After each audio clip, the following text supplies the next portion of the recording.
राधे राधे। स्वागत है आप सभी का इस YouTube चैनल पर। आज हम बात करने वाले हैं पुत्रदा एकादशी की एक पौराणिक कथा के बारे में।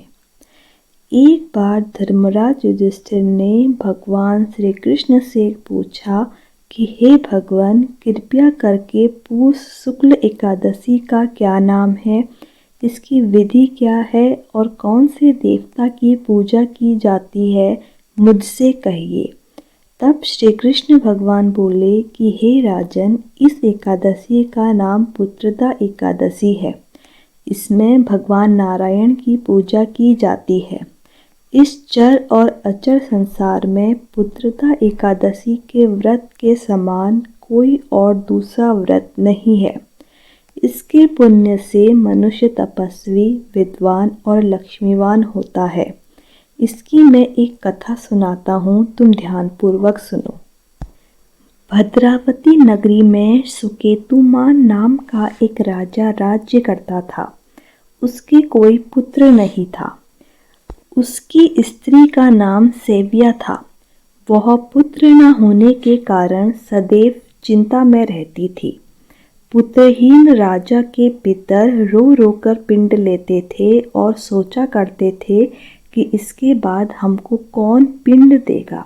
राजा के पुत्र न होने के कारण वह बंधु बांधव, धन, हाथी, घोड़े, राज्य तथा मंत्री सब होने के बावजूद भी किसी भी चीज से संतुष्ट नहीं था। वह सदैव यही विचार करता था कि मेरे मरने के बाद मुझको कौन पिंडदान देगा। बिना पुत्र के पितरों और देवताओं का ऋण कैसे चलेगा। जिस घर में पुत्र ना हो उसमें सदैव अंधेरा रहता है। इसलिए मुझे पुत्र की उत्पत्ति के लिए प्रयत्न करना चाहिए। जिस मनुष्य ने पुत्र का मुख देखा है वह धन्य है। उसको इस लोक में यश और परलोक में शांति मिलती है, अर्थात उसके दोनों लोक सुधर जाते हैं। पूर्व जन्म के कर्म से ही इस जन्म में पुत्र, धन आदि प्राप्त होता है। राजा इसी प्रकार रात दिन चिंता में लगा रहता था। एक समय राजा ने अपने शरीर को त्याग देने का विचार किया, परंतु आत्मघात को महान पाप समझकर उसने ऐसा नहीं किया। एक दिन राजा ऐसे ही विचार करता हुआ अपने घोड़े पर चढ़कर वन को चला गया और पक्षियों व वृक्षों को देखने लगा। उसने देखा कि वन में मृग, सूअर, सिंह, बंदर, सर्प आदि सब भ्रमण कर रहे हैं। हाथी अपने बच्चों और हथिनियों के साथ घूम रहा है। इस वन में कहीं गीदड़ अपने कर्कश स्वर में बोल रहे हैं, कहीं उल्लू ध्वनि कर रहे हैं। वन के दृश्यों को देखकर राजा सोच विचार में लग गया। इसी प्रकार उसको दोपहर हो गई। वह विचारने लगा कि मैंने कई एक यज्ञ किए हैं, ब्राह्मणों को सुंदर भोजन से तृप्त किया है, फिर भी यह दुख मुझे क्यों प्राप्त हुआ। प्यास के मारे अत्यंत दुखी राजा पानी की तलाश में इधर उधर फिरने लगा। थोड़ी दूर पर राजा ने एक सरोवर देखा।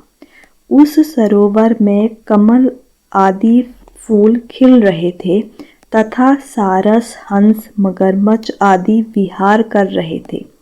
सरोवर के चारों तरफ मुनियों के आश्रम थे। उस समय राजा के दाहिने अंग फड़कने लगा।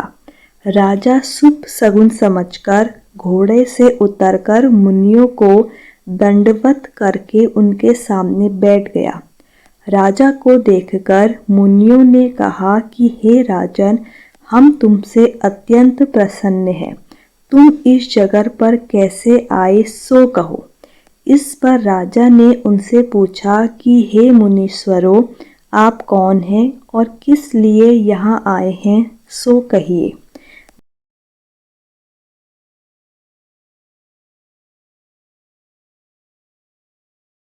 मुनि बोले कि हे राजन, आज पुत्र की इच्छा करने वाले को उत्तम संतान देने वाली पुत्रदा एकादशी है। हम लोग विश्वदेव हैं और इस सरोवर पर स्नान करने आए हैं। इस पर राजा बोला, हे मुनीश्वर, मेरे भी पुत्र नहीं हैं। यदि आप मुझ पर प्रसन्न हो तो एक पुत्र का वरदान दीजिए। मुनि बोले, हे राजन, आज पुत्रदा एकादशी है, आप इसका व्रत करें। भगवान की कृपा से आपके अवश्य ही पुत्र होगा। मुनि के वचनों के अनुसार राजा ने उस दिन एकादशी का व्रत किया और द्वादशी को उसने पारायण किया और मुनियों को प्रणाम करके अपने महल को वापस चला आया। अंत में रानी ने गर्भ को धारण किया और 9 माह के पश्चात उसके एक उत्तम पुत्र रत्न पैदा हुआ। वह राजकुमार बड़ा होकर अत्यंत वीर, धनवान, यशस्वी और प्रजापालक हुआ। भगवान श्री कृष्ण बोले कि हे राजन, पुत्र प्राप्ति के लिए पुत्रदा एकादशी का व्रत करना चाहिए। जो मनुष्य इस महात्म्य को श्रवण व पाठन करते हैं उसको स्वर्ग की प्राप्ति होती है। तो यह थी पुत्रदा एकादशी की एक पौराणिक कथा। ऐसे ही और अन्य कथाओं के लिए जुड़े रहिए इस चैनल पर। धन्यवाद।